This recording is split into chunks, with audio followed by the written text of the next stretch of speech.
Okay, well on. All right, and welcome to Mythical Monster Investigations, where we're continuing our deep dive into angels. And this is part 10. Wow, we have made it to part 10. I think like episode 39 or something like that. 39 or 40, one of the two. But my point is, we've gotten like part 10 on angels, dang. And we're still not done yet.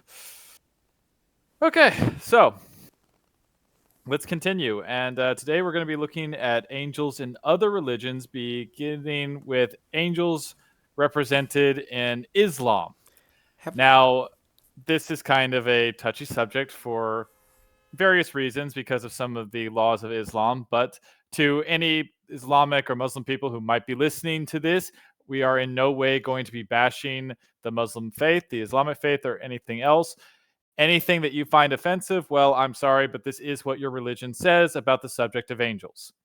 So don't get mad at us. This is in no way meant to I offend. It is simply meant to highlight what is actually written and part of your overall theology.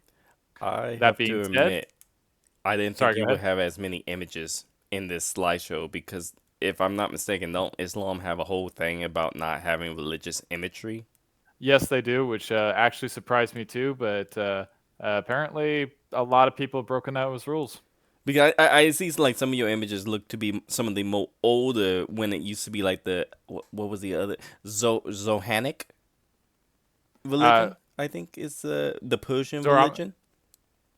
I know which one you're talking about. I don't know how to pronounce it. I think Zorlamic or Zola. Well, that's another. That's actually the next faith we're going to be looking at when regards to angels because they have something in them too. Because I knew they Um, used to do images, but I knew when they made the switch to Islam, they kind of got rid of all their religious yeah, no, imagery. Islam is very much about not having images, which is why South Park does the whole joke about Muhammad being covered by a black bar. I was wondering if we were gonna have any, if I would have a reason to reuse my censorship. Uh, you might have, but I wasn't going to give you the opportunity to make inappropriate jokes. Because there's three places in this podcast episode where you're going to definitely be able to make inappropriate jokes, and I'm not going to allow you to have prep time for it. I don't need it. Which I'm I like think Spider Zed Man. agrees with me that that's a good idea. I don't need it. I'm Yep. like Spider Man. I do it on the fly. All right, we'll test your skills. So, with that disclaimer in place, let's go in. I'm your host, Archimage, along with my co hosts, Shadow Fox. And Zed. and we're going to be looking at Islamic angels. So, where to begin? Well, first off, we need to note that despite some very ignorant claims to the contrary, Christianity and Islam are two very different religions in terms of theology and morality. To start, God, or in this case, Allah, is still the creator of the universe. However, in Islam, go ahead and switch slides. Allah creates three distinct beings, and he creates them. Sorry, let me try this again. In Islam, he creates three distinct beings. He creates angels from light.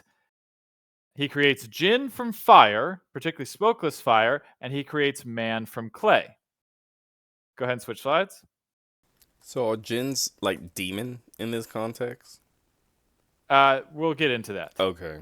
So this marks but these three created beings marks one of the greatest differences between Christianity and Islam in terms of angelology.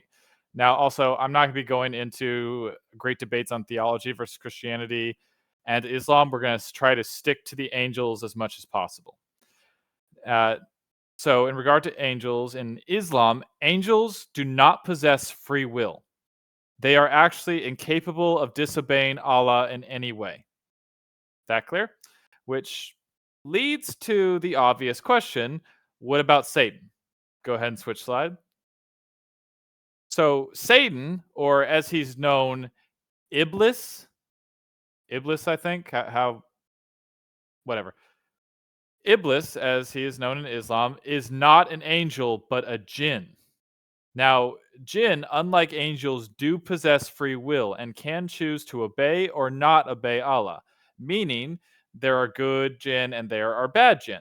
Now, obviously, they're not as powerful as angels, but they're still fairly powerful and above man.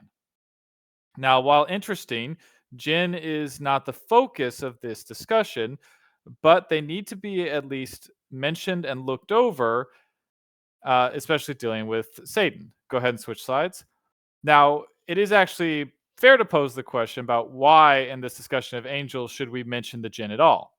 Now, besides Satan, the reason I actually felt that it needed to be mentioned, again, besides the Satan thing, is actually due to an interesting parallel with Islam's theological rivalry to Christianity. As has been mentioned in post discussions, angels in the Judeo Christian faith are associated with fire. In fact, they seem to be composed of smokeless fire. You guys remember going over cherubs, the descriptions when we were going over them? They talked about them being basically composed of fire or seemingly burning hot metal. Yes? Yes, I was also recalling the pillar of light God used to guide the Israelites around, and anytime the angels come in, it's always light in some way. Light and fire. There was Yes, a pillar of fire in the the Exodus. burning bush as well. Yep. Now, the reason I want to mention this, or composed of smokeless fire, as the so called jinn are said to be composed specifically of smokeless fire. Yet the angels are beings that are composed of light. And also, the angels, again, are completely obedient in Islam. And that's given particular attention to this, especially from Christians, because of a verse in the Bible, that being 2 Corinthians 11:14. And no wonder, for Satan himself masquerades as an angel of light. So it's very clear why angels bring this up. And, well, as a Christian, it's obvious where I stand. But regardless, I do find it an interesting thing to kind of look at and kind of see as a parallel. What do you guys think? So it just seemed like they're trying to find ways to distance themselves from Satan, and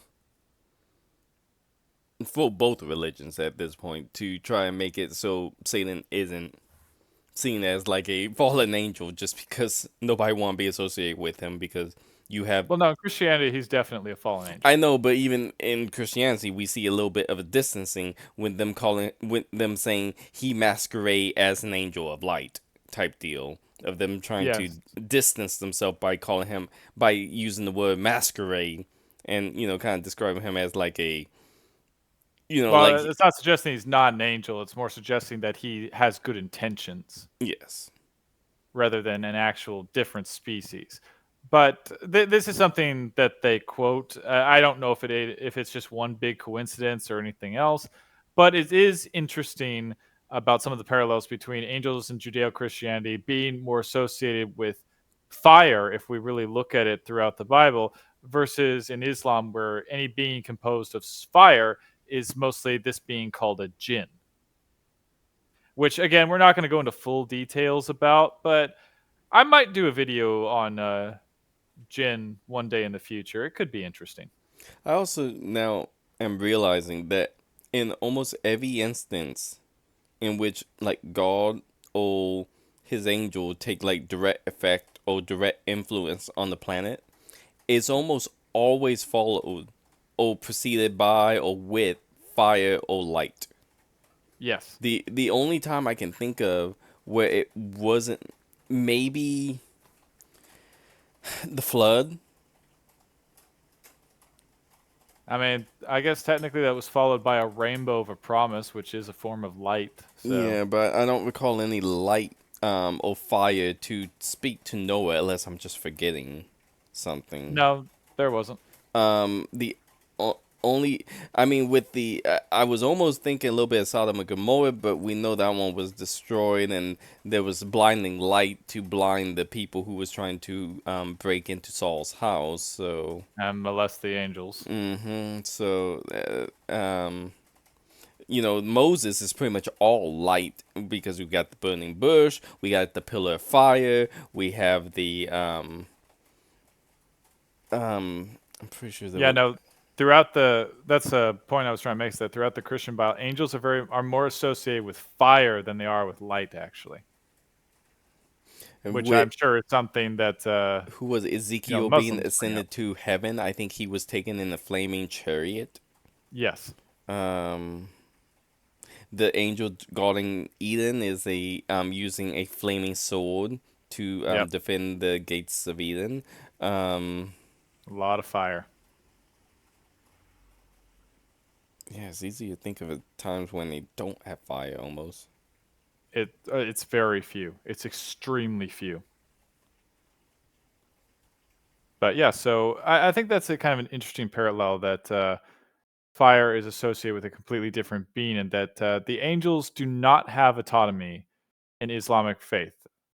Which actually, I want to keep that reminded, because everyone in Islam will tell you that angels don't have autonomy, but we need to hold that in our cap for later on, and I'll mention why later. But to return to Islamic angels, go ahead and switch slides. In the Quran, angels are mentioned 88 times, about 88 times, which is actually less than in the Bible. And the Quran gives both less and more details in certain aspects. Kind of frustratingly, to be honest. So let's go ahead and begin with the basics. Unsurprisingly, angels are immortal, and they are older than the jinn and humans. And as in Christianity, they have specific duties and responsibilities. Now, the Quran never mentions any particular form of angelic hierarchy, kind of like the Bible doesn't mention it, but it does offer distinctions of angels in heaven who are immersed in light and immersed in Allah's grace, being higher than those who are messengers on earth, those who aren't always with Allah, those who kind of have to be around us lowly humans. So there is a distinction between those two. And that's kind of the closest to a hierarchy you get in the Quran. Make sense? I mean, similar to the Christianity one in the sense of it seemed like the ones that serves as messengers are always on. They aren't the ones that are like directly in his presence at all time, almost. Yes, but the Bible never says that these angels are lesser in any way. No, The Quran does hint that these two are.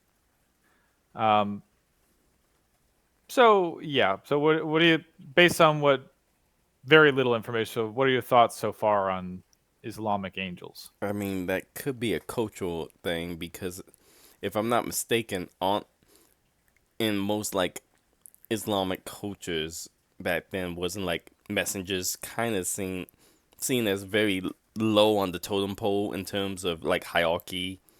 I Yeah. mean, Actually, we're going to see a lot of cultural influences as we continue to go further on. messengers were treated well because they represent whoever their master was, but at the same time, they didn't hold a lot of actual power. No. Influence, yes. Power, no. Yeah. All right. So go ahead and switch slides.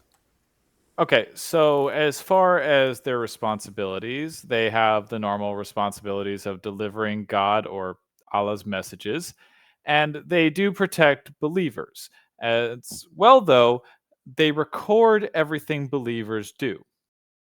So every deed you do, every single thing is recorded down in a book that will presumably be used to judge your worthiness when you die.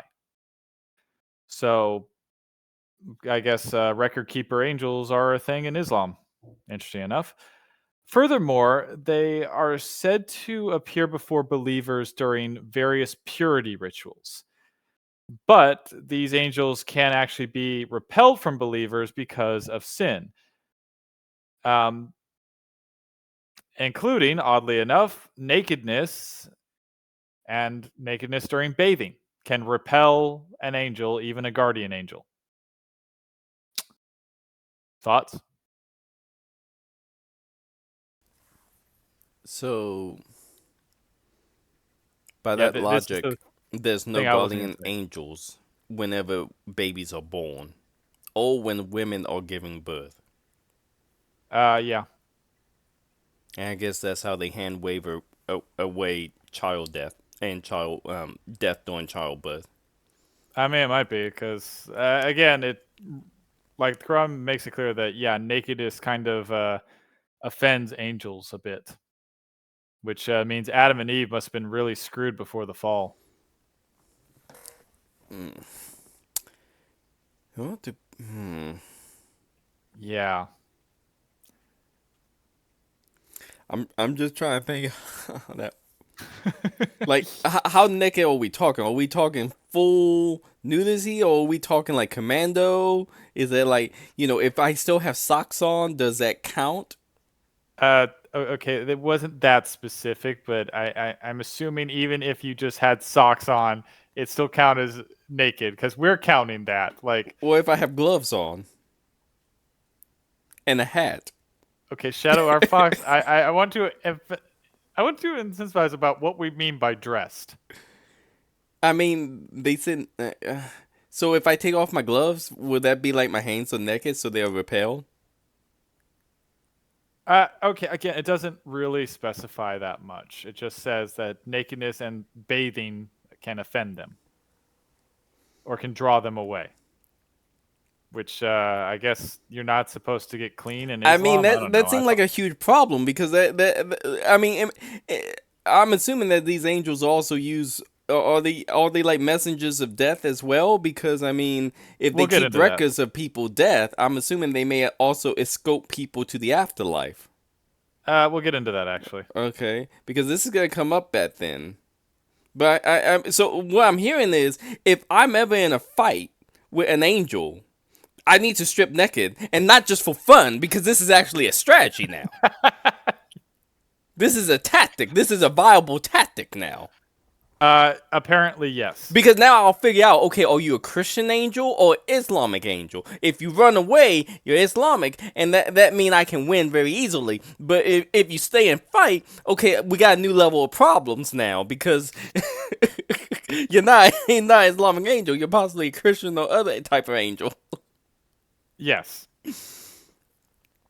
Yes, So pretty much. so do that mean sumos can take angels? You know, again, it doesn't specify. Again, the whole comment is that they don't like nakedness or bathing. It, so if I get like a bodyguard of sumos, Well, apparently, if you're not a believer, they're probably not going to be around you anyway. So you might not have to worry about this. yeah, but if well, okay, I guess in the scenario that some believer sends his angel on you, some sumo wrestlers might around you might repel the angel. I mean, I'm not gonna lie, I'd be repelled if you had a bunch of sumo wrestlers wearing their sumo uniforms around you. So, it could work. uh, okay, one last question: are the Islamic angels women? No, they do not have a gender. They are beings of light. Are we sure? No. We're sure they don't have a gender, or we're not sure that they don't have a gender? We'll get into that. Okay, because there's a joke in here about women being repelled by my nudity, and and I want to know now because this will make some sense if they're women. Okay. It would seem that, like in no, it would seem that like in Judeo-Christian, the majority of them are men. Okay. It's never perfectly specified, but it does seem that they're men. And unlike the Judeo-Christian, there's no hint of female angels as far as I could tell. So no, your joke about repulsion and nudity does not work here. Okay, because then I also had another joke, and I probably shouldn't make it. Probably not. We're already pissing off the entire Islamic community just doing this. and So and women as well. So so we don't need to piss off women too. Let's piss off one group at a time. no, it wasn't One good. group per video, It okay? wasn't good. Just me women got pissed off with this joke. Okay, again, let's piss off one group at a time. Zed, can we agree with that? Like only piss off one demographic at a time? Where's the fun in that? Okay, really, you want Shadow R Fox to make his joke? Yes. Okay, you know Okay, in what? that Fine. case, I Okay, was going. I've been overruled. Go for it. Okay, in that case, I was going to ask. I mean, how come no trans people bring up Islamic angel or Christian angels? Oh God. It seemed like we finally found the third gender of non-binary. It's the angels. Am I wrong? Maybe not. Am I wrong Uh, here? Someone I mean, tell them, they're. light the beacon. They need to know about this. I mean, it makes just as much sense as the rest of their They ideology, so have why not? they now have a religious base to their ideology that they can run with. That there is now a third gender. There's male, female, angel. I mean, yeah, sure. Go ahead. Actually, yes. Give them all the advice to tell every Muslim and Islam worshiper that, and I'm sure it'll work out great because we all know how well that Islamic countries treat these people. I mean, at this point, they can go up there and say they're angels. Who are they to debate with them? They don't have a gender. By that logic, yes, they are angels. Oh God. I think I may have solved this whole trans movement. This is why we couldn't understand them. They're angels. God. Okay, we've also pissed off Christians too. Great. Hey, I think I'm bringing them all together at this point. Okay, so that's Christians, Islam, trans. Is there any other people we pissed off with this little joke? I think Did this. I miss someone? I mean, this all makes sense. If anything, they should be happy. They now have a religious basis, so they don't have to be afraid of Christians anymore. Like, no, no, no, no, no. We're one of you. We're the angels. Oh This, God, we're all gonna be tried for blasphemy in so many ways. this all makes sense. I can't wait till they get to my book of life. This is gonna be elaborate. Oh God. They're gonna thank me so much for this. We're all gonna be hanged for crimes. They'll have to make up new crimes just to judge us. Okay, getting off on that tangent. I don't even know where I was. Where was I going with this? Okay, the Quran also claims that angels are aware of human thoughts, but oddly enough, angels do not know the future. In fact, that's made very clear. As far as what angels look like, the Quran is extremely vague, even more vague than the Judeo Christian Bible, which it does not have any mentions like when they thoroughly describe cherub or seraphim. Um, at most, they are said to be magnificent beings made of light. Their size and general look are never given any particular great detail. But the Quran does clarify that all angels have wings, where in the Bible it does not clarify that. Though the numbers vary like extremely. For example, in certain iterations can claim that the angel Gabriel can possess as many as 600 wings, which I'm not going to lie seems to be a little excessive. But well, what do you think? Do you think 600 wings is a tiny bit excessive, or just right? Now the question is, does he? Well, I guess I'm using the wrong pronoun now. Oh, Does for it? frack! No, do not do the pronoun thing. Gabriel's a guy. Are we sure? Yes. Does he know that? Yes. Are we sure? Yes. Well, he, oh, she, oh, it will. Really? Oh, Z. Oh, Or Z. No, we're not going to those. no. You get he, she, and they. That's all you get. I'm wondering now. I'm Do- not comfortable with the they. Do they flap their wing? Well, if they got 600 wings, I'm gonna assume there are multiple people at that point. Okay, no. One angel, 600 wings. Do they flap them like a hummingbird? No, They don't talk about their flapping. They're just normal. Oftentimes they're just standing still. Okay, because I was gonna say, 600 wings all flapping at the speed of a hummingbird would be a very interesting sight.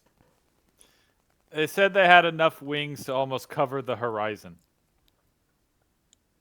Well, wait a minute. But they're beings of light, Yeah. and people are staring at them.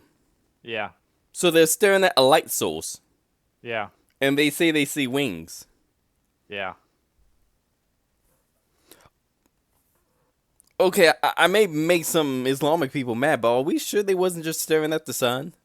Okay, first of all, we haven't already done that. And second of all, it's a thought. Uh, so, yeah, Islamic offenses are probably more incoming, but basically, they're creatures of light with varying wings. Any further questions or comments? I should know better than to ask this. Well, I was gonna make an actual comment that they're very similar to the Christian angels in the sense of they have multiple wings, more than just two. Because most of the Christian angels that we went over have like multiple wings. I think Yeah, like four on or six. average, what, 4 or 6? Well, yeah, that's the thing with the Christian angels. The only angels that are actually described as having wings are three of them. Well, three types. There's the cherubim, who are described as having 4 wings. There's the seraphim, described as having 6 wings, and then there's the 2 female angels, who are both described as having 2 wings. Everyone else, they don't actually specify that they have wings. It's never specified if Michael or Gabriel have wings. That's always just been assumed. So what I'm hearing is they didn't identify as having wings. Since angels can change their form, I guess technically that's correct. I think we should advertise this podcast among the trans movement. I think we will make huge grounds. Yes, because people in the trans movement definitely need to be told that, hey, you're actually angels. I'm sure that's not going to confuse them or cause any problems in any way. You know, because everyone knows when you tell delusional people more delusions, they just automatically get better.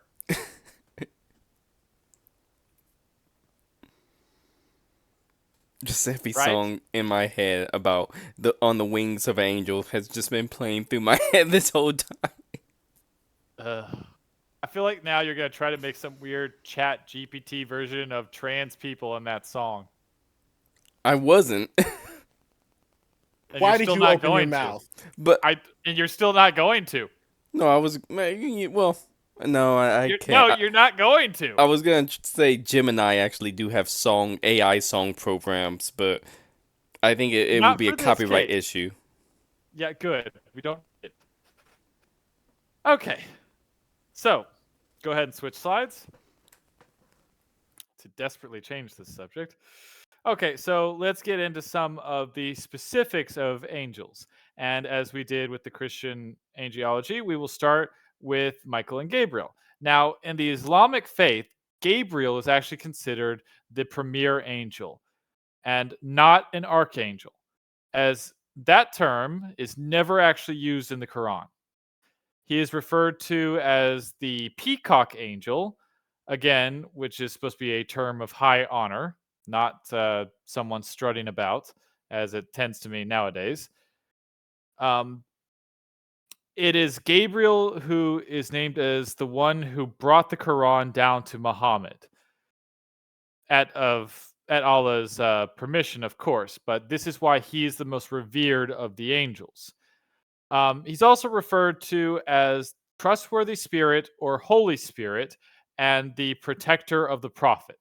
Now, to be clear, the Holy Spirit from Christianity is not present in the Quran. Here, it is just another name for Gabriel, who again is specified to be male or who identifies as male. Happy? Yes. Okay, great. Now, interestingly enough, there are some arguments which claims that Gabriel is a being higher than an angel, though it never specifies what, or that he could even be a good jinn, although that's never really specified. And finally, in Hadith literature, that is not the Quran, makes the claim of Gabriel possessing 600 wings that cover the horizon. He also suspects and like I said, he protects the prophets. And just like in the Bible, he is the one who appeared to Mary to tell of Jesus' birth. So, comments, questions about Gabriel? Always the messenger. Uh, he's specifically the one who delivered the Quran to Muhammad. So he's not so much. I guess he's more of a delivery boy, but he's the most highest. He's the highest exalted angel in the Islamic faith, where Michael is considered higher in the Christian faith. So, yeah. Uh, comments, questions, concerns, more culturally offensive jokes. Well, I always found it kind of weird that the angels are identified as not having sexes, but they're given what it's clearly like masculine names. Yeah, don't ask me. I always thought it was strange too. Okay, so go ahead and switch slides. Now, continuing on with Judeo-Christian parallels, we have Michael, who is also mentioned in the Quran, but he's actually only mentioned once alongside Gabriel in the Surah al-Barkada, which I butchered that, but basically it's the Quran 298. And it basically goes like this: whoever is an enemy to Allah and his angels and his messengers, and Gabriel and Michael, then indeed Allah is an enemy to the disbelievers. And that is the only time that Michael is mentioned in the Quran. So no details are really given to him. Any other notions or statements that we get about Michael come from other various sources, similar to Christianity, but in Islam they use the sources a lot more because uh, frankly the Quran is kind of what a lot of people think the Bible is, and that it is a book about what you're supposed to do. It is how you're supposed to act and everything else, far more than it is a history book of a people. But in these so when you're talking about angels in it, you have to rely a lot on other sources. Now, in these other sources, Michael is supposed to be in charge of material substances, managing rain, plants, and the natural resources meant for basically being alive, where Gabriel is often depicted in other sources as being the spiritual part of it. Clear so far? Okay. Michael is also associated with mercy and compassion. And which I guess kind of makes sense for Michael. That's pretty shared. But interestingly enough, with the Michael being part of material, where Gabriel is more of the spiritual, can actually be seen mirrored in the Lucifer comics, with Michael being having power material, where Lucifer had power over spiritual in the comic series. But that's probably just, I don't think there's any correlation. I just thought it was interesting. But that's essentially Michael. So, like I said, there's not a lot of great details on angels in the Quran. So, any thoughts about Michael so far, or the different parallels between him and, if you guys actually remember his description when we talked about him in Christianity? If I recall, didn't they not refer to him as a archangel or No, Michael is referred to as the only archangel in the okay? Bible. Michael Yep. is the only one who's given that title. And again, archangel does not appear in the Quran. Kind of a change from the angel who's supposed to lead God's army from the Yeah. Christian view to the angel in charge of essentially material goods. I would agree with that. I mean, you can It is strange. make the argument maybe of material goods such as the material and logistics of an army. So, Yeah, I was thinking that too, actually. But yeah, no, it is strange. Especially, I thought it was kind of weird with Michael being mercy and compassionate. I guess not common traits you associate with a warrior, but not completely out of character I would think it's altogether. Saladin, maybe. Maybe. Or maybe they got a weird perspective of mercy. Some people would consider it merciful to deal with your Cut enemies off your very head. quickly. Yeah, that's true. I mean, the fact is, both explanations are very possible. But bottom line, like I said, in the Christian and Judeo-Christian theology, Michael is mentioned at least 5 times in the Bible. Here, he's literally only mentioned once, and it's after Gabriel. So, yeah, quite a difference. Um, okay, so to continue, so much like Christianity, archangels in Islam come from non-canon texts, which we are going to look at later on in this. For now, let's look at the other angels mentioned in the Quran. Go ahead and switch slides. And this is unique to the Quran are the angels Harut and Marat. Uh, am I in any way pronouncing those right? Harut and Marat. I don't Harat know. and Marat? Like, okay, well, anyway, Harry and Matt. these, huh? Harry and Matt. That's what I'm calling them. You know what? That actually might not be an insult because this is going to get a little weird. Okay, so they are mentioned in the Quran, 2 verse 102. And these, okay, so these angels were sent to Babylon as a trial for humanity. In Babylon, they taught humans magic, but told them that learning magic was strictly forbidden, as it separated husbands from wives specifically. Questions so far? How? That's never specified. In fact, if you look on the verse, you can see your faith, yet people learned magic that caused a rift even between husband and wife. But That, yeah, so they taught magic, but told everyone first that it was forbidden to learn this magic, but we're still going to teach it. were they trying to introduce temptation? That's the consensus, yes. Like, was this a test? Is what I'm getting at, type deal. That is the consensus, but this is going to get a little weird. But basically, yeah, they were testing, they were said to be testing humanity by offering to teach them magic, but first told them that, hey, remember, learning magic is wrong. So don't learn magic. On the side note, would you like to learn magic?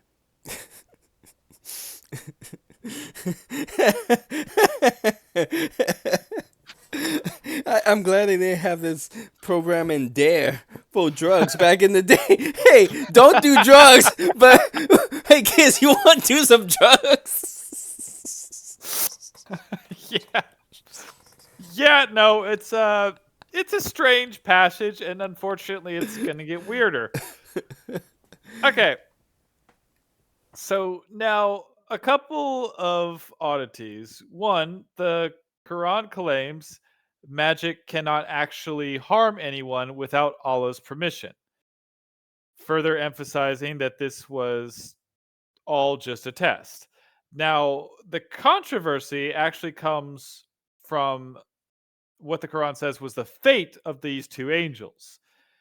It claims the claim is that they sinned and fell in love with a human woman. So I guess they are male. Don't start. And as punishment, were hanged upside down in a well. And this has been met with various challenges, as this seems to go against the argument that the Quran claims that angels cannot actually disobey Allah's command. which, well, makes this passage rather strange, as the Quran seems to contradict itself, but To be fair, also did Allah actually tell them not to get attractive to females? it's never specified what Allah tells them. It's just that the Quran says all angels do is because Allah said, and they cannot disobey. So maybe they didn't obey, but they didn't obey well enough. So what you're saying? Allah said, "Go get that girl," and they didn't. Oh, was they not? Did they get the girl, or did they? I Oh, thought they I just have would. no idea. I thought they It would says just they fell attract. in love. I thought they were just attractive, or they fell in love with her. They fell in love with her, and their fate was to be hung upside down in a well. Yeah, so maybe he told them go down there, tempt them with magic, but he never said anything about falling in love. They made that up on their own. So they're like, okay, no. You Yeah, didn't follow but to the letter of the law. that goes against what Islam says, because they are not supposed to be able to do that. I mean, they didn't disobey him, but they just didn't follow it to the letter of the law. Yeah, Technicalities, yeah, they're not capable of doing that. That's the point. defective models. I guess so. I mean, yeah, that So seems to be the question, because a lot of scholars have thought that maybe this isn't part, because of this discrepancy. Scholars have thought that maybe this isn't part of the Quran, or it's an added book, much like our apocryphal gospels that we spoke about last time. So, regardless, it's a strange little incident of story. they're not Uh, jinns. No, some people theorize maybe they're jinns, but it seems to specify that they're angels. Okay, but also the test itself is kind of strange. Now, of course, anyone familiar with Christianity knows that God definitely tests us with temptations, sending angels to give us. But when it comes to actually sending angels to purposely give us forbidden magic, that seems a little much.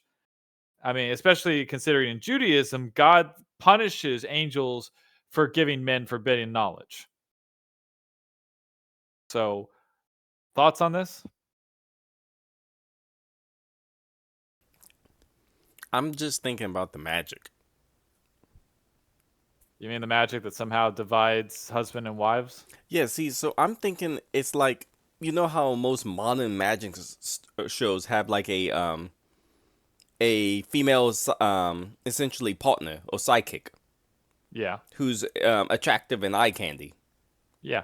To distract the audience from what the magician's doing. Exactly. So maybe that was what's going on here with the magic they had. Okay, so to make this magic work, we're gonna have to give you an attractive woman to stand next to you. That would definitely cause a rift between husband and wife. I mean, I guess it would, but like And if you can the make the same woman argument. was attractive, that would make sense why the angels would fall for them. I guess, but in the end, that simulates that what the angels were actually giving people was not magic, but a magic assistant. Tomato, tomato, sleight of hand, and a beautiful woman. Which I'm not gonna lie, if a religion was just handing out a beautiful woman to everybody, they'd probably have a lot more followers. I mean, I didn't want to bring up the 72 virgin thing, but since you're kind of just giving me like a bone at this point, I mean, Ah, yeah, fair enough. they kind of do. I'm kind of betting the 72 virgins are what Family Guy did with the 72 people all playing D&D. I'm sorry, I'm not a huge Family Guy fan, but that was funny as hell. I would be the only one who get up there and go, "Okay, get me to die. I get to be a paladin." I would just Really? start. I thought you'd go for a rogue. No, I got to work up to that. I mean, I don't want to start off with my best. Start off with something I think is going to be boring, like a paladin. I mean, you've got all eternity. Exactly. I want to work my way up to being a rogue, so that way I don't get bored of it too quickly. Fair enough. Okay, and so with that. It's just the magic kind of got me. And this is No, this is a Babylon. strange passage. This is Babylon the city, not the tower. Correct.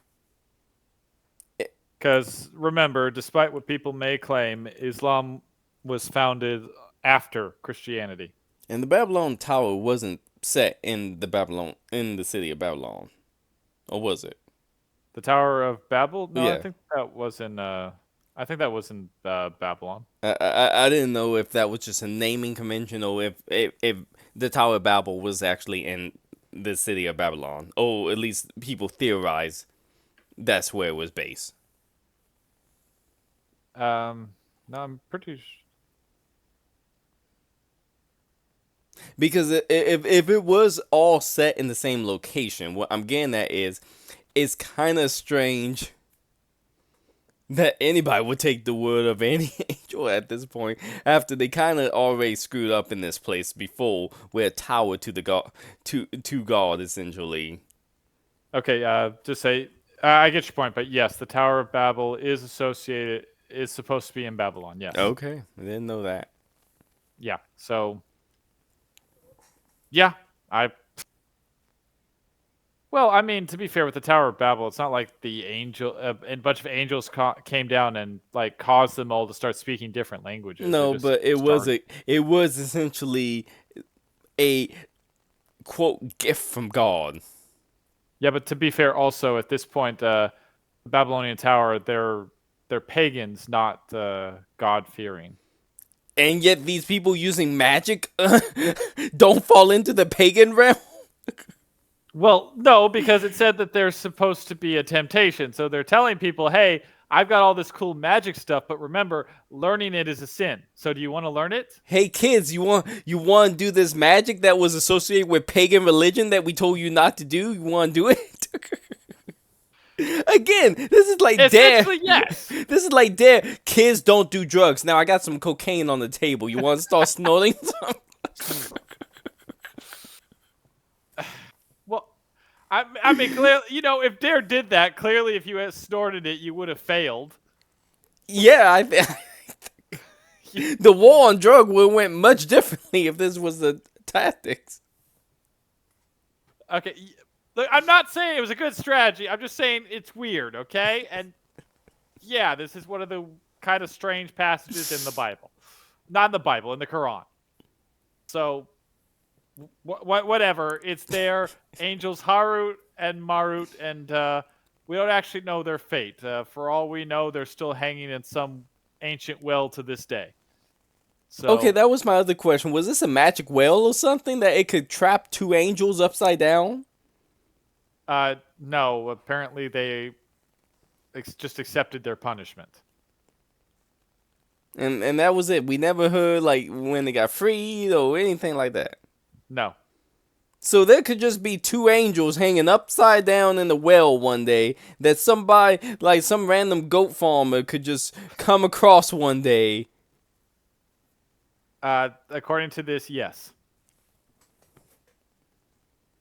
Screw looking for the Garden of Eden or wherever other side project we're looking for. We need to look for this well. It sounds like these are the angels that know how to do magic. Well, yes, it would be, but like I doubt highly you're actually. Well, I guess you'd have to literally comb all of Babylon to find them. I mean, this is a decent project. If these angels know magic, man, do you know how many people want to be Harry Potter nowadays? Hey kid, you want to learn? You want to learn magic? Go look for a well somewhere in Babylon. There's two angels that can teach you how. Well, people search for dumber things. And for them, it's actually legit. We know it works. Okay, but the point wasn't to start a quest to find two angels in a well. Okay, this is what the Quran says. I'm actually now curious why we don't go looking for empty wells that have apparently magic angels in it. For the same reason, we're not actively trying to find the Ark of the Covenant. You mean we aren't trying to look for the magic box that can kill people? No, we are trying to look for it, but there's a lot of restrictions in the country because it's a very hostile area. It takes a lot of permits to go digging. You can only do it for a certain amount of time. You're constantly under review, and you're not allowed to do much digging. I mean, we just need to find a well. We just need to find a hole in the ground. They Like have a rope. literally, especially with Babylon, like you literally have to buy the entire landscape of Babylon from whatever country or countries is naming clay name, has a So, claim to it, and then start looking. side question: was the rope that's hanging them upside down? Is that like magic rope? No, it's just rope. How did they make rope back then that can hold an angel upside down for all eternity? Okay, okay. Again, it's not explained. They arbitrarily allowed themselves to be punished. That's what we get. I mean, at this point, Zed, you want to be Spider-Man, right? We got rope that can apparently have the same tensile strength as Spider-Man's webbing at this point. I'll take it. That's what I'm hearing right now. Okay, look. We are not going to Babylon to try to find a well with 2 angels in it. That can Why give not? you magic that have apparently rope that lasts forever and have the same tensile strength as Spider-Man's webbing. Okay, do you know how much of a pain in the ass it would get to have permits for this? You're We said we need outvoted. Get permits. the permits. Yeah, we said we need permits. We sneaking over there. Okay, how exactly are we going to do that? Look, if people can come into our country every day, we can go into their country every day. I'm just... No, Babylon doesn't have a bunch of moronic liberals who shout at and impede ICE officers. I mean, In that country, if you do that crap, you're put down. I don't mean for a nap. where is Babylonian Wells? Are you seriously looking? Oh, God, what have I started? I've started some weird side quest for you. Okay, south of Baghdad. Okay. Okay, we can make this work. I think we can comb this out. We can look up, we can cross-reference ancient watering sources. Get a somehow get some God, what have I geological done? maps of what could be underground water sources to be a possible layout for maps.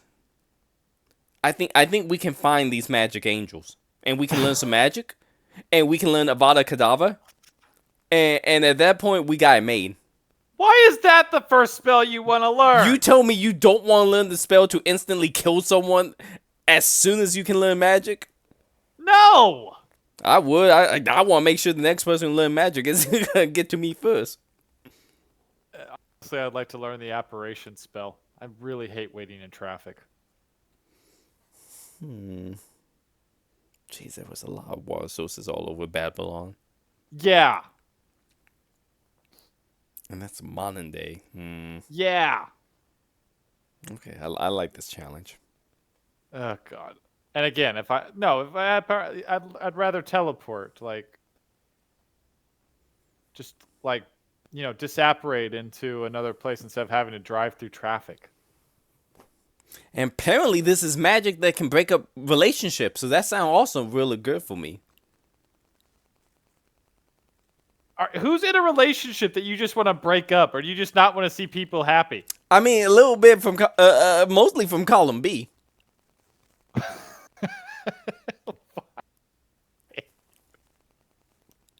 Why? I mean, I'm liking this story more and more. Oh, God. I think there's a reason they never told this to me. I would like it too much. Also, you're not Islam. I mean, 2 angels show up. They teach people magic. They break up relationships. They apparently like women. I mean, these all seem like good guys to hang out with. Okay, we're going to move on now. So, change slides. Okay. Perfect. So, Even better. back on- This fit back to what I was talking about. Avada Kedavra. The angels clearly knew the death magic spell. That is not the point. Okay. All right. So to continue, the Quran also mentions the angel Azrael, better known as the angel of death, which, despite popular belief, is never mentioned in the Bible. The notion in Christianity that there is an angel of death comes from the passages of Exodus 12:29 through 30, where it describes the death of all the firstborn of Egypt through the 10th plague, where where an angel of the Lord is said to pass through the land of Egypt, taking the firstborn, except for those who had the lamb's blood on their door. But it is never specified as the angel of death. In fact, sometimes it's said that God himself comes down or the presence of God comes down.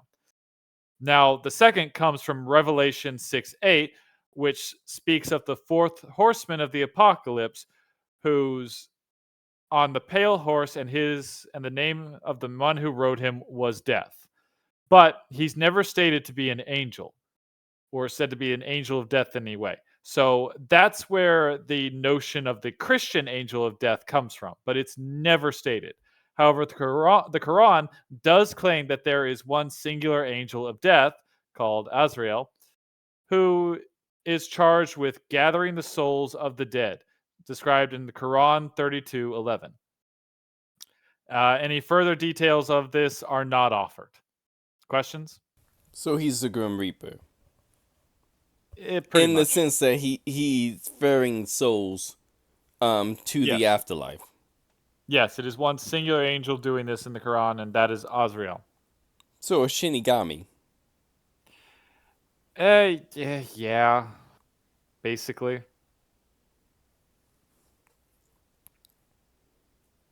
Basically, yeah. So what I'm hearing is, in Islam, bleach is correct. If there's only one Ryu, then yes. Okay, then we're going Yu Yu Hakusho. What? Yu Yu Hakusho. It was Spirit Detective. It was the Bleach before Bleach. There was only one Grim Reaper, one Shinigami, and it was, ironically enough, a female. Yeah. Yeah, basically, yeah. Whose whole job was essentially not to kill people, but to escort their soul to the afterlife. Yes, essentially that's it.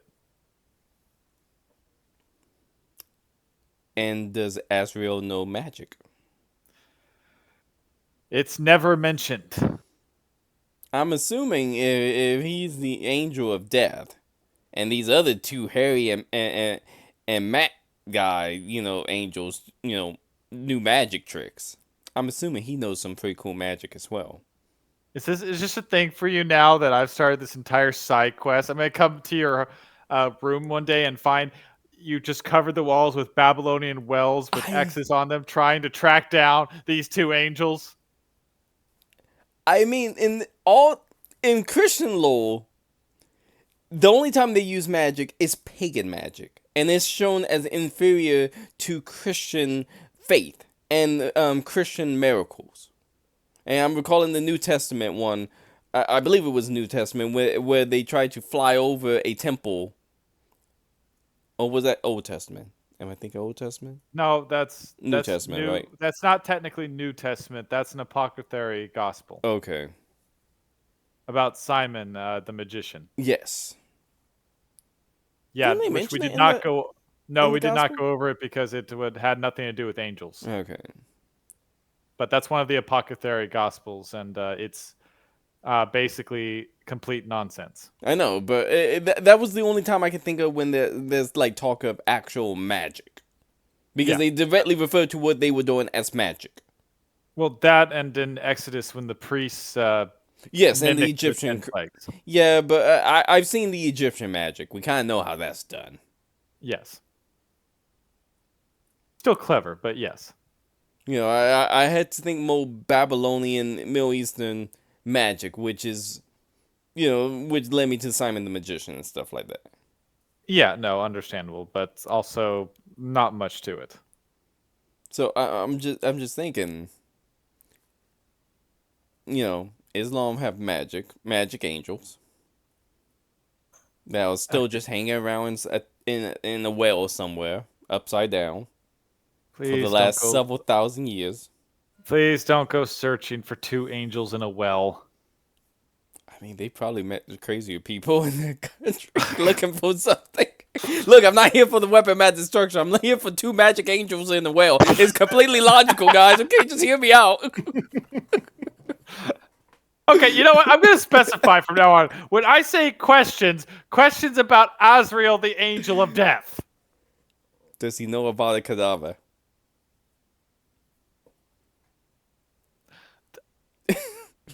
Zed, help. What do you want me to do? Answer the question. I can't. Okay, what was the question again? Because I don't know where we got to on this track. Does the angel of death, who in theory I assume have to know magic, because if two random angels knew magic, I'm assuming someone as big as the angel of death would know magic, would he know the Avada Kedavra spell? Yes. Okay. Why? Was that so hard, Archimage? Yes! Why? Just you're asking if he would know that. The answer is yes. Why wouldn't The he? Avada Kedavra spell is not real. That we don't know That of. sounds like a you problem. And clearly you haven't met the two angels in the well yet. No one's met them. Well, clearly not you, because you haven't known. No, you think the Avada Kedavra spell is made up. You guys are going to call me a muggle at some point during this, aren't you? Well, you are one. Yeah, So clearly. are the two of you. Now if we find that angel, the angels, and there's two of them, we got to spare, so we only got to get one to teach us. This is going to become a new teen drama source where it's going to be the founding of wizards. All wizards came about when two morons went looking for two magic angels in a well, and they became the first wizards. This is the origin of Harry Potter. I mean, look, is it any more ridiculous than looking for the Ark of the Covenant?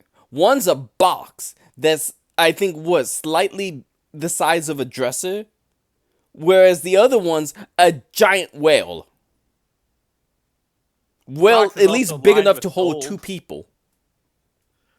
Box is lined with gold. Yeah, that's gonna be easy to find. Gold in the middle of the desert. Also hidden in the middle of the desert. Compared to water in the middle of the desert. Okay, you still have to get through all the sanctions and everything. I'm just gonna say, guys, I can teach you magic after this. Okay, we're going to move on. So, go ahead and change slides. And I need to remember what we're doing. Oh, right. Angels of Hell. Right. Okay, so with that covered, mostly, the next angels to be observed are the angels of hell. Now, to be clear, these angels are not demons. Demons in Islam are usually malevolent jinn. Though the Quran is a little ambiguous as far as defining what exactly demons are, but as for the angels of hell in the Quran, which is specifically in the Quran 74:30 through 31, these are said to be 19, that again, 19 stern angels in charge of hell, which contain the non believers. The Quran 4377 names the angel Malik as the chief guardian of hell. Now, you might be asking, as I did, why 19 angels? Now, the Quran claims it is a divine test for the faithful to sow in doubt. They are angels of punishment and they exist to create doubt among non believers. So essentially, they are to ensure the worthy go to heaven alone. And they also um they also they also strengthen the faith of the believers. So these angels ensure that only the worthy are chosen, and the number 19 basically has some significance in the Babylonian culture, where the number 19 is considered to be unlucky. Another important reference to the number 19 is the Metonic cycle, where lunar phases reoccur on the same calendar dates every 19 years. So there is some astronomy symbolism here in this 19 as well. Questions, concerns about angels of hell? So they're prison guards. Yeah, pretty much. No, that's exactly what they are. They're prison guards. So, do that mean like hell has the equivalent of solitary confinement? Uh, no, it's pretty much just hell. So no hot box other than the entire thing. Well, technically, the whole thing is a hot box, but yeah. Yeah. Okay. Yeah, nope, it's just there are 19 guardian angels of hell, and their leader is Malik. Was it? I'm pretty sure this is now a One Piece thing. I mean, probably. Wait, I gotta check. Because they had prison in One Piece. Because the Quran does pull various legends and mythos from Okay, never mind. Doesn't go deep enough. from They had Iranian. prison in One Piece that went multiple levels down, and each level hold a worse and worse level of prisoner. So I thought maybe they went down 19 levels, and like no, they only went down 6. Okay, Not deep that's enough. closer to Dante's Inferno then. Yeah. And we're thinking like a Dante Inferno type deal, but deeper. So Yeah. But well, there aren't 19 levels of hell. There are 19 guards. And what they do is they just test the faith of the believers and they sow doubt in those who would be non-believers to make sure they don't escape. So it's not 19 levels. It's just there's 19 stern guard angels of hell. Not guardian angels, but guard angels. okay, and these are the same type of angel who say, okay, don't do drugs. Hey, you want to do some drugs? Ah ha ha! Got you. You're stuck back in hell. Get back in your cage. Well, that actually, yes, they are actually.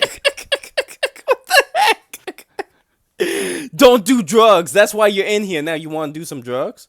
Yes, and We got you again. Gotcha. yes, you're supposed to say no.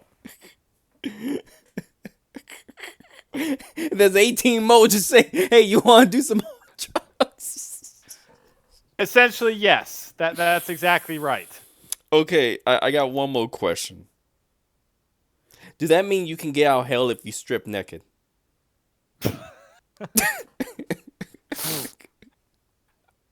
I don't think so, since apparently it's the souls there, and your souls don't have a nudity factor to them. That sounds like a challenge. Oh, for fuck's sake. Can a soul strip tease?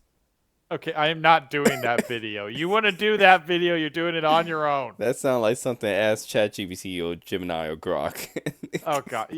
Okay, you want to do that video, you can do it on your own, or you can get Zed to help. I'm not doing that. I mean, this seems like a get out of hell free call right here. Is you just gotta get naked.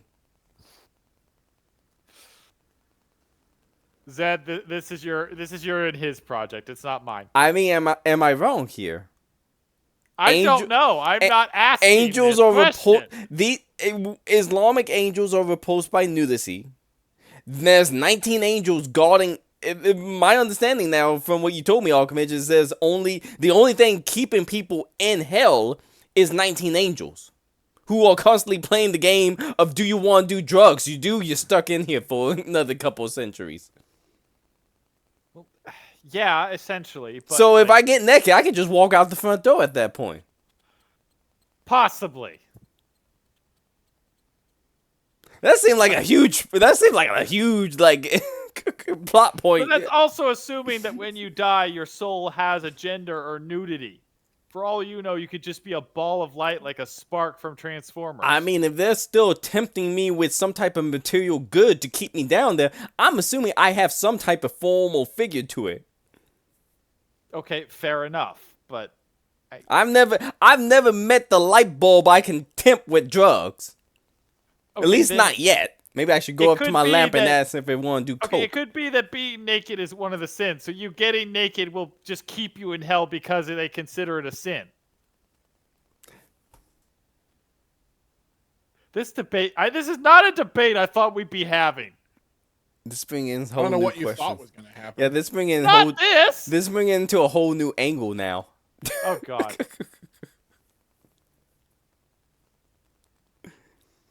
What angle? I mean, if nudity is a sin, Oh God. And the angels don't like nudity. But at the same time, they must witness the nudity to keep the sinner in hell. Are they being punished for their own job? I mean, they're guarding hell, probably.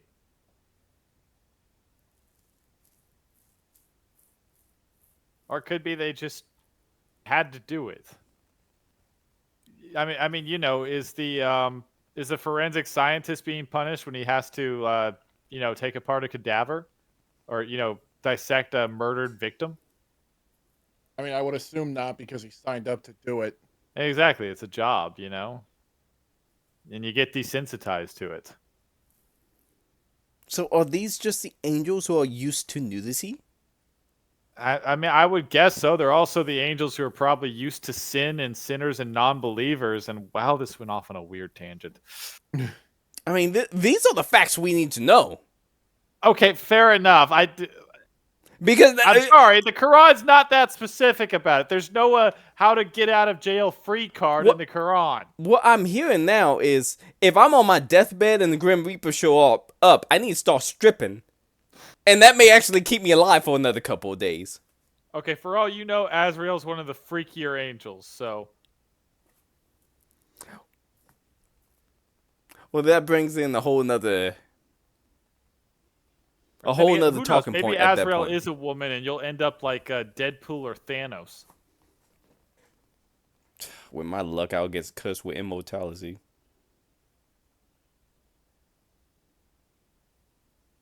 Yeah, probably.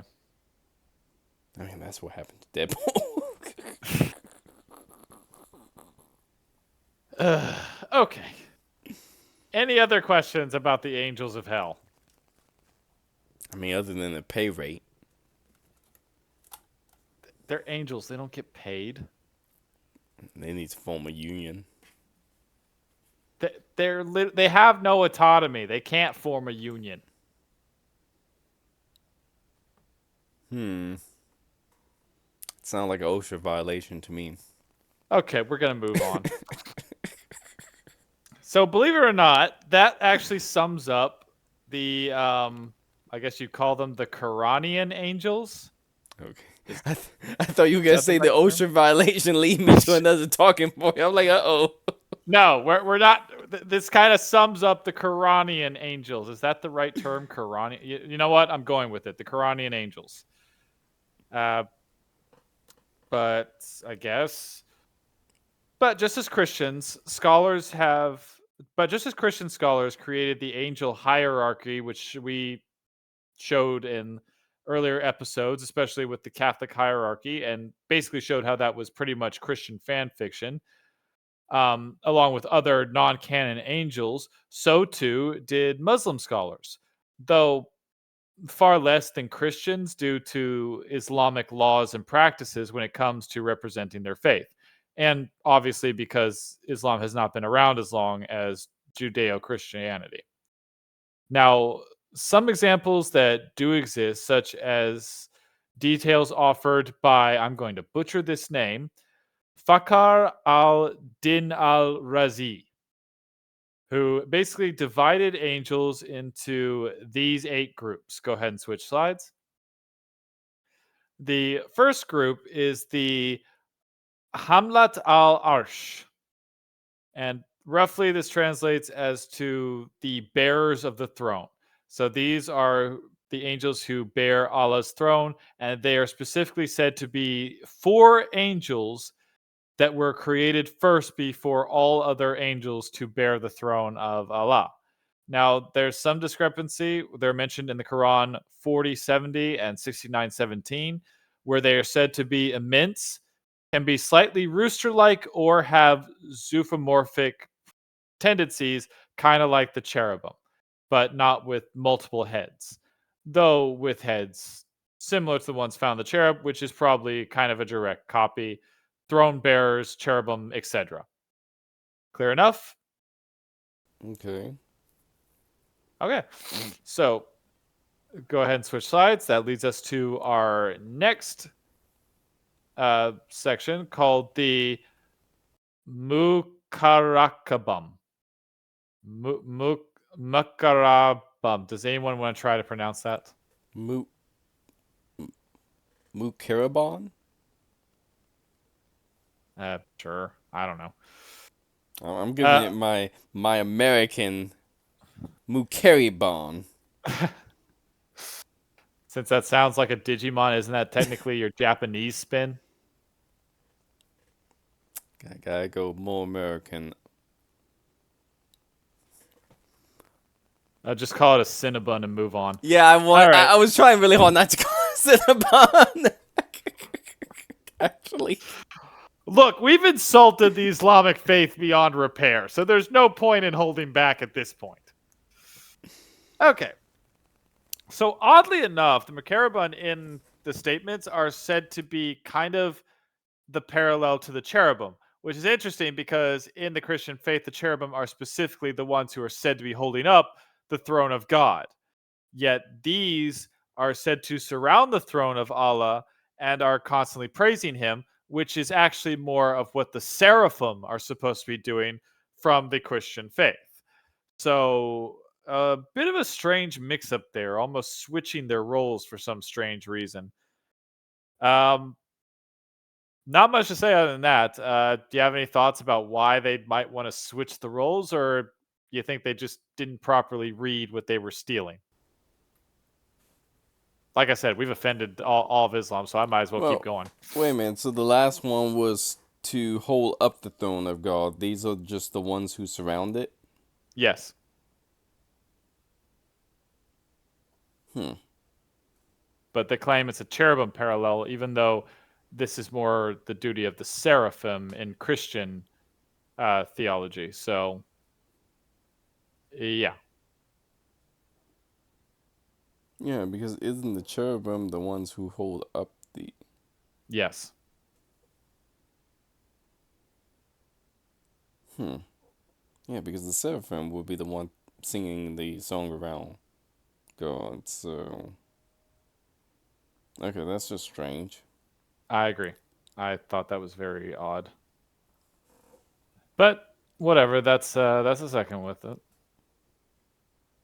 Uh any other questions? No. Yeah. Zed, you? Yeah. All right. Uh all right, so go ahead and switch sides. So the next one we have is the archangels. Now in Now, like I said, in Christianity, of course, only Michael is ever mentioned to be archangels. The Quran never even says the word archangel. But in other studies like this one, they basically claim there are four archangels, which two of them we've already gone over. Well, actually, three of them we've gone over. We have Jibril, better known as Gabriel, Mikal or Michael. These are just their Islamic names. And of course, Azrael, the angel of death. But we're also introduced to Israfil, who can sometimes be translated to Raphael, but that's a little ambiguous. But basically, since this fourth archangel is the only one that we really haven't looked at, he's supposed to blow the trumpet to signal the day of judgment. He's not named in the Quran, but that is his job. He's the trumpet blower, which does have a parallel in Christianity, of course. But again, where Christianity has a series of trumpet blows, well, seven to be exact. In Revelation, this only has one angel doing it to summon the day of judgment. Uh, but yeah, so the Quran has four archangels, which oddly enough has an interesting parallel in Supernatural, as if my memory serves, there were only four archangels in Supernatural. So, yeah. Questions, concerns, thoughts?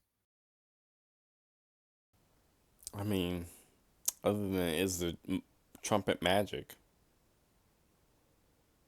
Uh, no, the trumpet just summons the end of the world. Because if I blow on the trumpet, is it going to summon the end of the world, or is it just going to be me blowing the trumpet? It's just going to be you blowing a trumpet. Okay. I was hoping we had magic in the world trumpet out there as well. No, we don't. The trumpet stays with this acclaimed archangel. There's no box with a magic trumpet that is going to allow you to summon the Day of Judgment. Okay. Why would you even want to do that? I mean, look, some days I get really upset. And I think, you know what? We just need to wash it all clean. We need a good judgment call here. Okay, can't you do what I do and go beat the crap out of a punching bag or an inanimate object until your knuckles bleed? You know, the healthy thing to do. I think my way is healthy. The I complete think and my total way's much healthier. the complete and total judgment of all of humankind.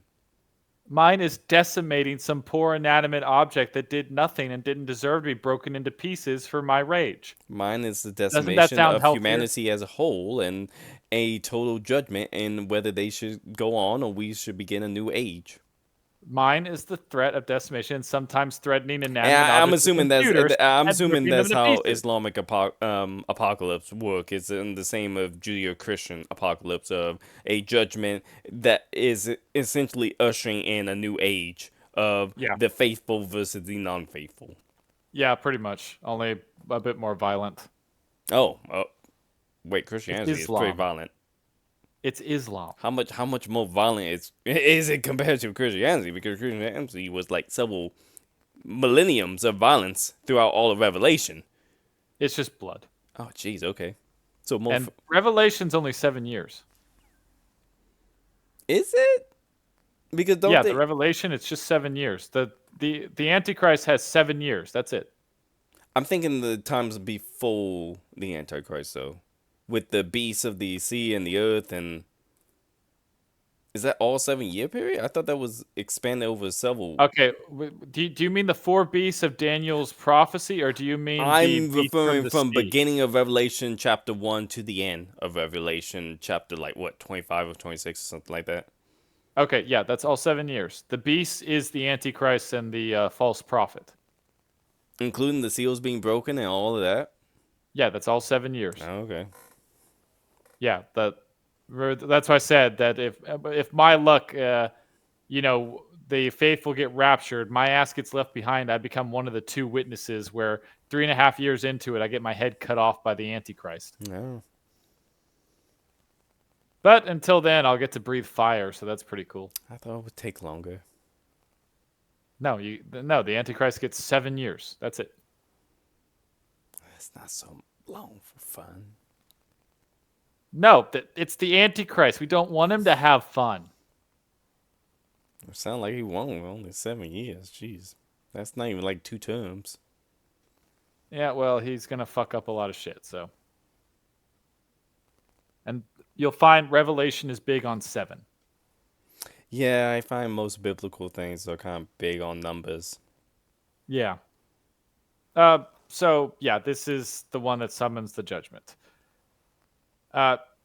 Okay, where am I going? Okay, so nope, that's about it. That's the 4 archangels of Islam. Any questions? Hmm. Yep, pretty straightforward.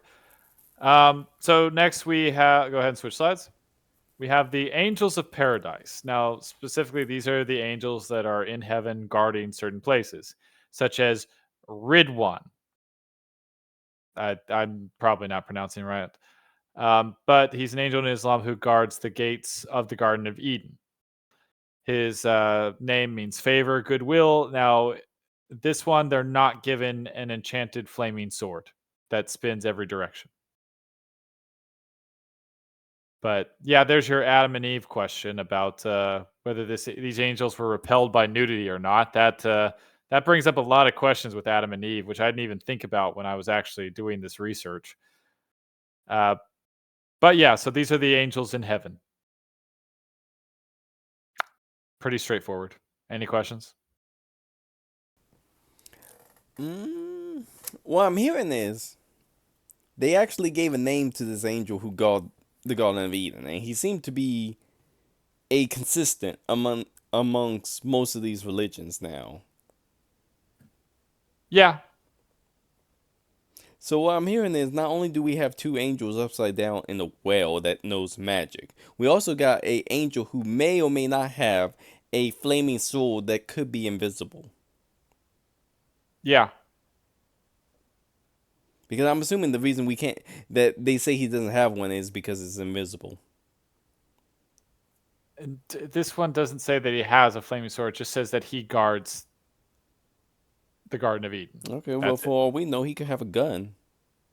You know what? For all we know, he could have a gun. For all we know, he could look like a gun. For all we know, he could be a bloody transformer. Well, we don't know if he looked like a gun because that's humanoid looking to me right now. So, and is that a duck next to Adam and Eve or a peacock? A peacock? Uh, it's probably a heron, to It be looked like honest. a peacock. It got feathers and stuff. Oh no, you're right. It's a peacock. Sorry, I didn't see the feathers. Yeah, that's a peacock. Is that supposed to represent Gabriel? No, but peacocks are very important in an Islamic faith.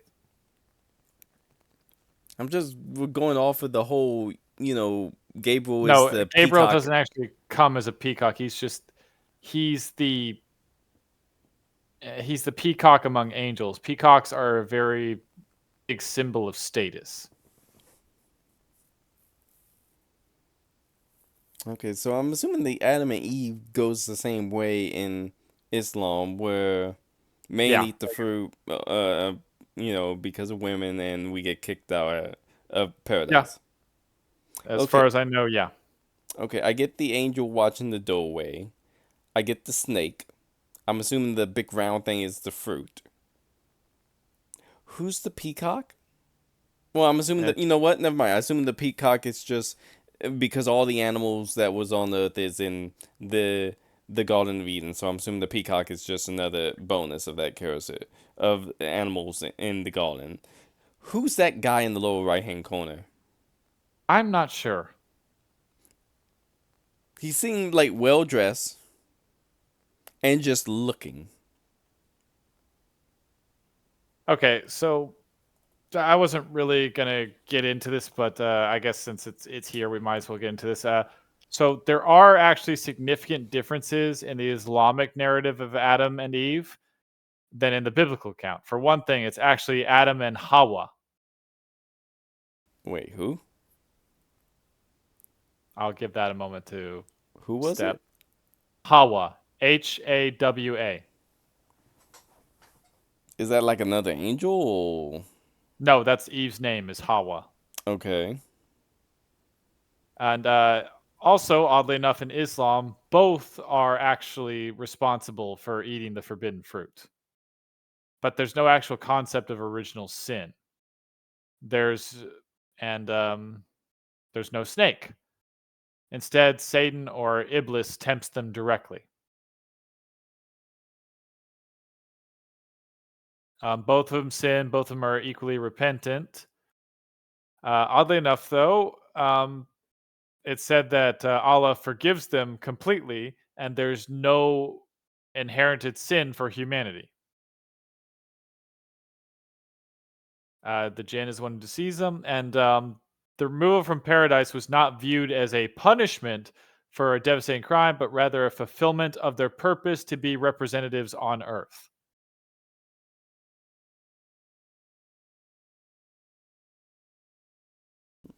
Okay. I still don't know who that guy is. Yeah, it doesn't. I don't know why that's there. It might be just another angel for all we know. I mean, my own headcanon at this point is that was the world's first voyeurism.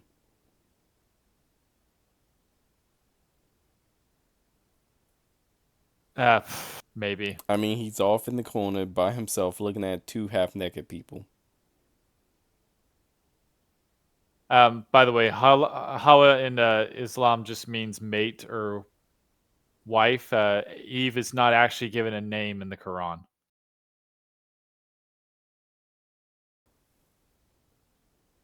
There's a So sexist woman joke somewhere in there. I'm just not going to make it.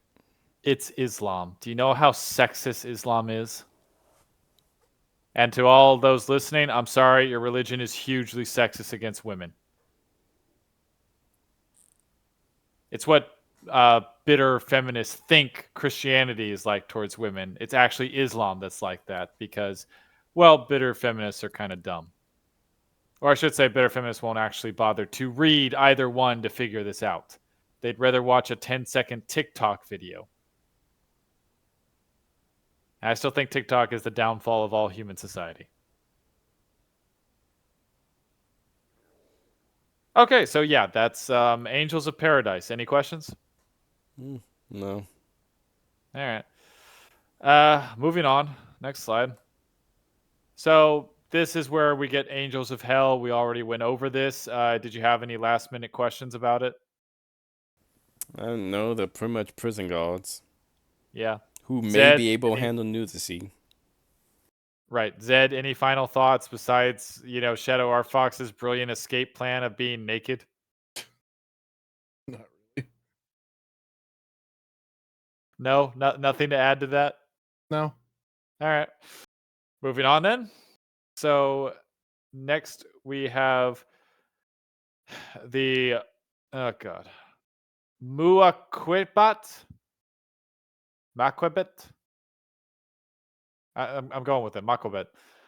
These are basically guardian angels in the Quran, which are mentioned in chapter 13, section 11, which some Islamic scholars consider to refer to a class of guardian angel, just like it did in the Christian Bible. There's no actual statement that there are such things as guardian angels. This is assumed based on overall their abilities and what they do. And essentially, there's supposed to be an angel which maintains every being in life, sleep, death, or even resurrection, which doesn't often happen in Islam for some strange reason. And they're all supposed to protect from the harm of an evil jinn or a devil, which again, it doesn't specify what the difference is between an evil jinn and a devil. So yeah, guardian angels. Pretty much the same thing with Christianity. They kind of assume they exist. Questions? And I assume they hate nudity. This one, sure, why not? Yeah, you can lose your guardian angel if you take a bath, apparently. Or you're in danger whenever you take a bath. Which I guess isn't bad advice when you think about it. I mean, you are kind of vulnerable when you're taking a bath. So, thoughts? Yeah. Is devil in heck in Huh? Islam tradition? Is the devil in hell in Islam tradition? No. Okay. The hell is for the non-believers. Ibis is like our devil, kind of tempting people. So a technicality. Yeah, pretty much. Oh, jeez. The devil or Ibis is along with his other jinn on the planet able to tempt people. They can choose. Angels can't choose. Okay, next slide. So these are the record keepers. They're the angels that record your every deed and action, which we already mentioned. And they're going to be basically the books of your life depicting whether or not you deserve to. Actually, since you have to go through the angels of hell and everything, I don't know exactly how the record keepers work, but they keep records. So your guess on how exactly this works is as good as mine. And that's I all I got on these. Questions? I imagine after you meet Azrael and he take you to the afterlife, that's to visit the record keepers who look at the record of your life and assess where you have to go. I mean, that's as good an explanation as any. So yeah, record keeper angels. Um, What I'm hearing is basically these guys aren't going to like me because they're going to be like, Shadow or Fox, you have been naked about 70% of your life. That's not good. We frown upon this. 75%. Yeah, I'm rounding up a little bit. Oh, down. I don't know. That's for them to decide. But anyway, they frown Even upon this. rounded up or down, that's a large percent. I don't know what they define as naked, so I'm granting them a lot of grace period here.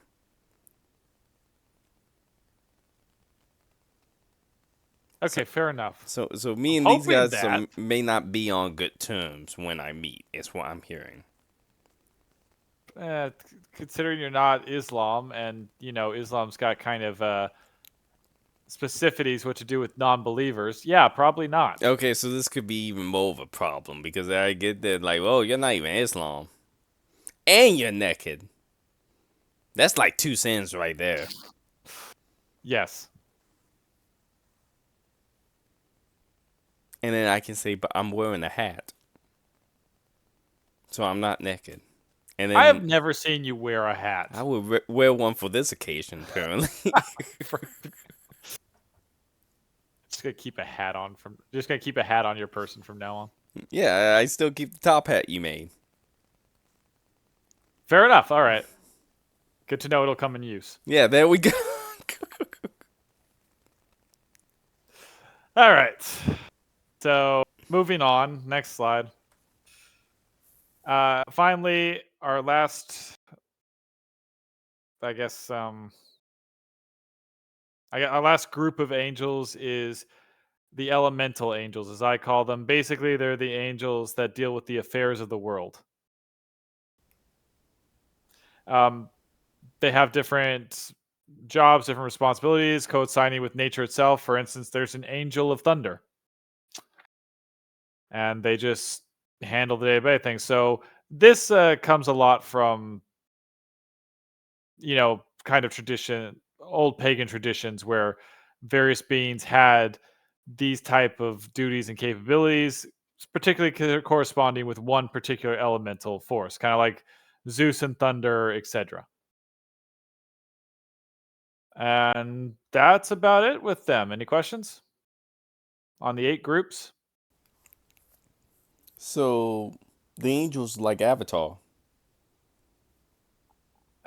More specified, but yes, essentially. Earth, water, wind, fire. Thunder, steel, everything else. Well, steel is part of earth. Thunder was part of fire. Yeah, but they're actually separated. I mean, they can separate it out, but it doesn't take away from the fact. What I'm hearing is we got Avatar: The Last Airbender. I mean, well, it is supposed to be a kind of Asian thing, right? Hmm.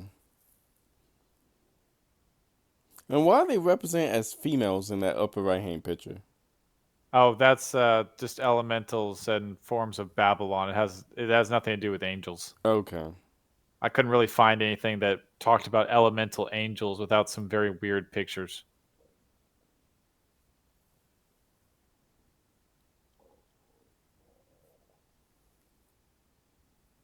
And yep, that's pretty much it. Any questions?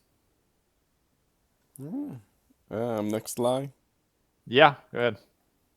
So that, believe it or not, pretty much covers angels in Islam. As is obvious, there are far less extreme or fantastical descriptions on angels as there are in Christianity. However, the main difference in angels when it comes to Islam compared to Christianity is their autonomy. They are obedient servants and are not capable of disobedience except for those 2 magic wielding angels that were hung in a well, which that kind of puts a little bit of a damper in that. But the majority of it, they are obedient to a fault. And as well as being specifically made of light, which does correlate with older myths such as the Greek myths of creation of man, which Islam shares with the man being created from clay. So, in a way, robbing them of free will makes them both less interesting, which kind of fits as they are more. Sorry. Robbing them of their free will makes them less interesting, which fits with as there's more legends in Islam in particular, and basically in the Arabic world of jinn than there are of angels. As the jinn, of course, is the supposed source of the genie, which we may discuss in a future episode. But what are your overall thoughts on Islamic angels? And just to say, I know we kind of breeze through it, but that's because a lot of other things about Islamic angels are kind of shared with Christianity, and we really didn't need just to repeat things that were already stated. So I wanted to highlight more of the differences than just have a rehash of things that we already know about, which I think I did that pretty well. So, are there any statements or any concerns or questions you have or final thoughts on Islamic angels?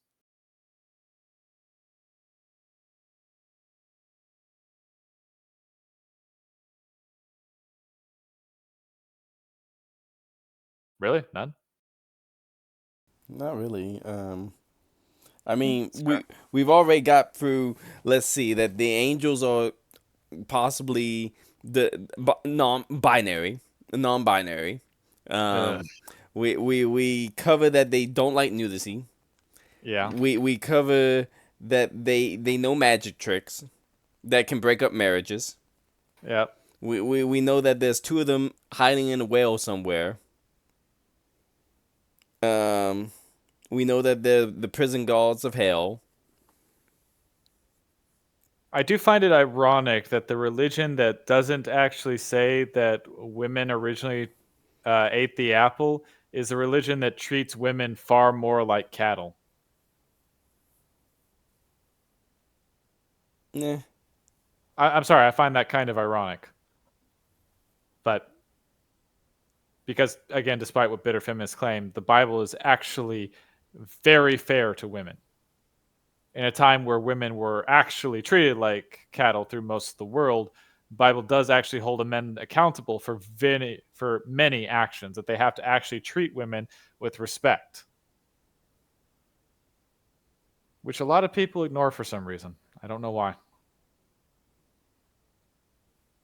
But moving on, yeah, so that's pretty much it. Well, what did you guys think of Islamic angels? I guess I'll ask. Hmm. Don't do drugs, but do the drugs I give you. Yeah, that's kind of hard. I thought that was strange too, reading Apparently, that. if the Grim Reaper shows up, just say, "Hold on, I need to take one last shower." I mean, yeah, basically. So definitely strange at points. All right, with that, we have covered Islamic angels. We went a lot faster through that than we did through Christian angels. Like a lot faster. Like, holy crap, that was so much faster. And with that, let's end on a lighter note that doesn't involve Shadow R. Fox starting an Indiana Jones campaign for magic angels in a well. And let's leave it over to Zed to play Who's That Monster Pokemon? Okay, well, for this one, you didn't give me much to go off of aside from light. Okay, you just heard everything I said about angels. Did it have much for you to go on? No. Thank you. Although, ironically enough, this kind of still does fit with Necrozma because it's literally just a Pokemon known for stealing light. Yeah, so like I wasn't kidding when I said I wasn't sure what to go with. I thought light was the only thing that really gave any amount of sense. Otherwise, you just have a bunch of pictures of Angemon here again. Yeah.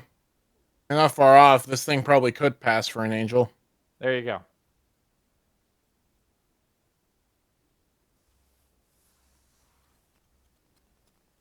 I mean, I got nothing to add with this one.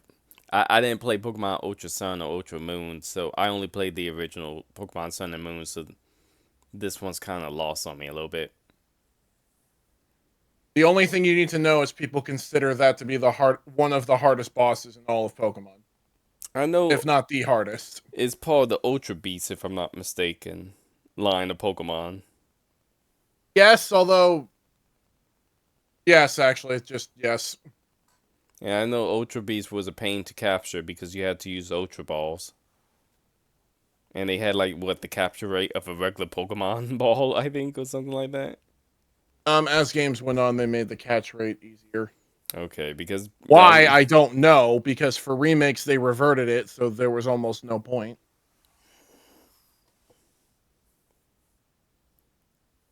I because haven't they didn't even understood adhere to their Pokemon own since the rules. first But 150. whatever. Well, all you need to know, Archmage, is they ran out of Pokemon in our reality, so they went into another reality, and the Pokemon they pulled from that reality are called the Ultra Beasts, which this thing is one of. Many of them are less creature-like and more. I would say that's the closest we get to Pokemon Eldritch Horror in some cases. One of them is literally a sentient Christmas tree. Yeah. I'm pretty sure there is a scary movie about a sentient Christmas tree. Yes, I think it ate people. Makes sense. I mean, as much as any horror movie does. I mean, heck. I mean, Stephen King's written books about horror when a person was just getting thinner. That's actually true. So, whatever.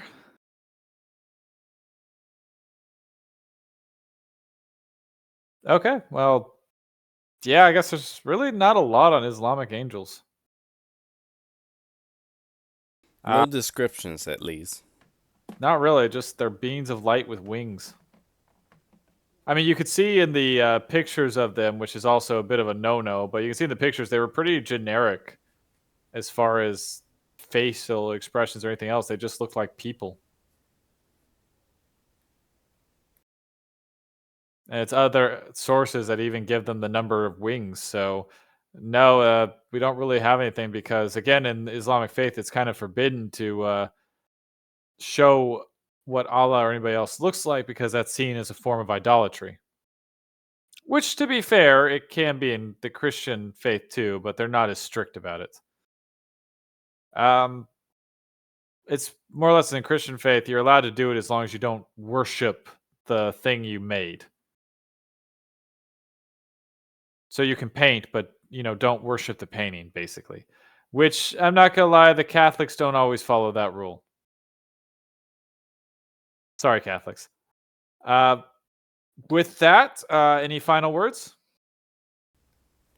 Nothing that I haven't already said.